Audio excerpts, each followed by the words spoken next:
Dites-vous les gars qu'on vit dans un monde où des gens ne connaissent tellement rien au foot qu'ils vont dire que Pedri est surcoté parce qu'il ne marque pas. On vit dans un monde où un joueur a fait qu'une passe D, mais que si t'as pas vu le match, on va dire qu'il a rien fait d'extraordinaire.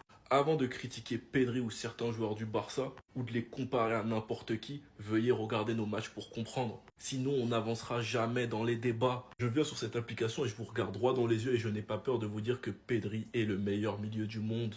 Pedri, les dernières années, il n'était pas critiqué parce qu'il était surcoté au cas où, hein. C'est juste parce qu'il était jamais là, parce qu'il était tout le temps blessé. Et cet été, je sais pas ce qu'il a bouffé, mais il a reçu ce genre de tacle cette saison.